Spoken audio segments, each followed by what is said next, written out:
बहुत दिलचस्प तस्वीर थी वो, जब वो बकायदा बैग भर अपना बैग ले जाके वर्षा से निकल रहे थे, जो हम लोगों ने तस्वीरें देखी। और उसके बाद वो वीडियो कितना वायरल हुआ जब उन्होंने अपना सीएम आवाज छोड़ा। आपको लग रहा है सईद जी, चित्रा और राजीव, शुभांकर, कि उस समय ही शायद उन्होंने मन बना लिया था कि मैं इस्तीफा देने वाला हूँ, लेकिन सूत्रों के हवाले से हाँ, कि वो 2 बार देना चाह रहे थे, लेकिन पवार ने रोक लिया। तो पवार अभी भी, जब आपके विधायक वहां चले गए हैं, जब आपकी राजनीति एकदम पलट रही है, आपकी न सिर्फ कुर्सी छोड़ दीजिए, आपकी पार्टी जाने को है, तब भी आप पवार साहब की सुन रहे हैं। शिवसेना का अस्तित्व क्या बचा? अपना खुद का अस्तित्व। वो भीष्म पितामह है, वही तो कहा जा रहा है कि वो भीष्म पितामह है। एक चीज मैं और बताऊं, सच्चाई ये है कि शरद पवार अगर नहीं रहते तो शायद उद्धव ठाकरे अभी जिस बॉडी लैंग्वेज में नजर आ रहे हैं, क्योंकि जब फर्स्ट डे वो सामने आए थे फेसबुक लाइव में, वो बड़े बुझे थे, लेकिन उसके बाद उनका अचानक से शरद पवार से 2 बार मीटिंग होती है और एक अलग तरह का कॉन्फिडेंस दिखता है। ये बात बिल्कुल सच है कि दांत दिखाने की और खाने की और ये वही शरद पवार है जिन्होंने पिछले चुनाव में गठबंधन का कहा था सपोर्ट करेंगे बाहर से, जिसकी वजह से शिवसेना की मजबूरी बन गई थी बीजेपी के साथ जाना, 5 साल सरकार चलाना। अगर प्रफुल्ल पटेल ने बयान ना दिया होता कि जनता के मैंडेट को देखकर हम सम्मान कर रहे हैं और समर्थन दे रहे हैं, तो शरद पवार को लेकर यही सवाल आता है कि 3 बार पार्टी तोड़ी, पिछली बार आपको मजबूर कर दिया समर्थन कीजिए, इस बार भी चल रहा है कि आपको कोई खबर नहीं रही कानो कान। तो क्या हाथी के दांत दिखाने के और खाने के और कुछ हो सकते हैं शरद पवार के लिए? एनसीपी की बात कर रहा हूं मैं, शिवसेना के कॉन्टेक्स्ट में नहीं। देखिए, एनसीपी का जो चरित्र है वो 2019 में दिख गया था, लेकिन उनकी महाविकास आघाड़ी जा रही है ना। अगर वो जो बातें चल रही है कि उन्होंने ऐसा खेला किया, तो वो अपने पैर पे कोई कुल्हाड़ी क्यों मारेगा? मजबूत हो रहे हैं राजीव, अपने पैर पे कुल्हाड़ी मार लोगे तुम? बताओ। दोनों हाथ में वो महाराष्ट्र मजबूत हो रहे हैं। 2-2.5 साल का शायरी चुनाव से है। जोड़ेगा, ये इसको शायरी से जोड़ेगा। इस पर भी तुम्हें कोई ना अच्छी शायरी आती होगी, शायरी तो अपने पैर पर कुल्हाड़ी मारने को। मेरे इस पर एक सवाल है सही जी, आप उसका जवाब दें। बताओ राजीव। ठीक है, हम बात करें, लेकिन ये परिस्थितियां क्यों उत्पन्न हुई? क्या उद्धव ठाकरे का अपने संगठन पर कोई पकड़ नहीं थी, कोई कॉन्वर्सेशन, कोई संवाद ही नहीं था कि उनके विधायक नाराज भी हो रहे थे? क्या मतलब संवाद की कमी तो बात कही जा रही है। संवाद के लिए तो सही जी की बात ही नहीं करते तो उद्धव ठाकरे, टाइम ही नहीं मिलता था। कुछ ये भी कह रहे संजय राउत ने खेल खराब किया पूरा। बहुत बढ़िया सवाल, लेकिन फिर से बीजेपी और अमित शाह और माँ बगलामुखी और इंदौर और माँ बगलामुखी सत्ता की देवी।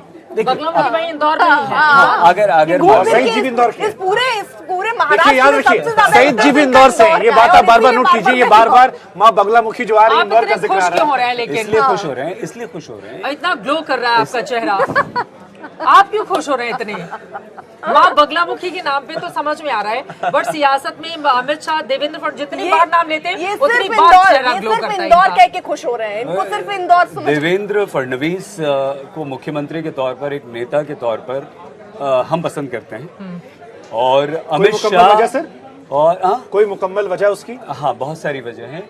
और अमित शाह, आप जो शुभांकर बात कर रहे थे ना शरद पवार की, और आप भी चित्रा जी, शरद पवार ठीक है, वो चाणक्य हैं, लेकिन आज हमारा ये मानना है कि अमित शाह शरद पवार से बड़े राजनीतिक के चाणक्य। ये बहुत बड़ा स्टेटमेंट आपने दिया, ये कई लोगों को विपक्ष में शायद रास ना आए, क्योंकि वो इत्तेफाक नहीं रखते जो हुआ था अजीत पवार केस में। और ये जो भी हो रहा है महाराष्ट्र में, ये सिर्फ बीजेपी का खेल है और किसी का नहीं है। बीजेपी का खेल है, लेकिन एक सवाल ये कि इतनी बड़ी बगावत, ये संख्या छोटी नहीं है, मतलब 39 शिवसेना और टोटल मिला के अभी 48, 50 का ज्यादा भी हो सकता है, ज्यादा भी। ठीक है राजीव, तो उसके बाद आपकी चाहत क्या है, आपकी डिमांड क्या है डिप्टी सीएम? अरे नहीं भैया, बीजेपी कहाँ है? एक नाथ शिंदे, वो एक नाथ शिंदे नहीं होता और कोई और शिंदे होता, कोई पवार होता, कोई और कोई पाटिल होता, प्यादे है, मतलब बीजेपी के प्यादे। अरे भाई, यही एग्जैक्टली बिल्कुल सही कहा आपने, बिल्कुल। एक नाथ शिंदे की जगह कोई पाटिल भी हो सकते थे, कोई पवार भी हो सकते थे।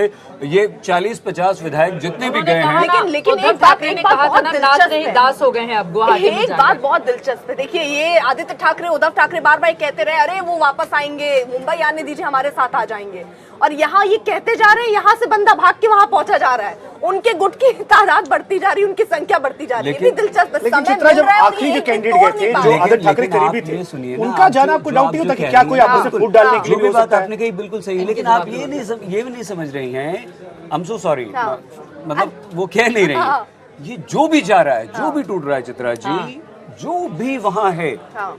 ये अरे ये तो बीजेपी है ना भैया, बीजेपी ने किया अरे यहाँ है। से जो जाता है वो भी जो सब बीजेपी ने जो किया। बातचीत का प्रस्ताव लेकर जाता है वो भी बीजेपी हो जाता है। एक चीज, एक एक शब्द सब आप समझिए। मैं आपको वही, ये मेरी राय है। नहीं आप ये क्या मैं कह बता रहे हैं? नहीं, जो नहीं, मुंबई आपकी में राय बैठे नहीं है, हैं, ये सच है। जो ये मुंबई सच है, में कोई बैठे हैं राय वो भी नहीं है। बीजेपी है। एक बिल्कुल ये एक तो चलिए, एक ये एक तो चीज इनके हिसाब बीजेपी। से तो कोई गुटी नहीं है, इनके हिसाब से इधर भी बिल्कुल, बीजेपी और उधर जी भी हाँ, बीजेपी। जी हाँ, जी हाँ, बिल्कुल। ये सिर्फ बीजेपी ने किया है। 2.5 साल इंतजार करके, ये आज की मेहनत नहीं है, ये अमित शाह की 2.5 साल की मेहनत है। अमित शाह के वो बीजेपी ठीक के है। नेता, इस पे दो काउंटर एक क्वेश्चन। सेकंड मैं जी, खत्म कर लूं। जी, जी। बीजेपी के अमित शाह के वो साथी नेता जो बहुत शानदार पॉलिटिशियन हैं, राजनीति को बहुत अच्छी तरह से जानते हैं। उन्होंने महाराष्ट्र की सरकार को, उद्धव ठाकरे को, शरद पवार को, कांग्रेस की वहां की नाना पटोले को, सबको देखा, समझा, एक रणनीति बनाई, एक राजनीतिक बिसात बिछाई, अपने मोहरे फिट किए। हर व्यक्ति एक मोहरा है, चाल बीजेपी चल रही है। अमित शाह का दिमाग है, एक सेकंड खत्म कर लूं, अमित शाह का दिमाग है जो एक नाथ शिंदे कुछ नहीं है। मैं फिर से कह रहा हूं एक बार, जो भी होगा, जैसे भी होगा, अब ये इतनी बड़ी शक्ति है बीजेपी की, इतनी बड़ी ताकत है अमित शाह तभी की तो कहा था कि महाशक्ति है शिंदे ने। हाँ, इतनी बड़ी शक्ति, और ये वाकई है। एक व्यक्ति सामने नहीं आया, एक बीजेपी का स्टेटमेंट नहीं आया, एक नेता नहीं आया,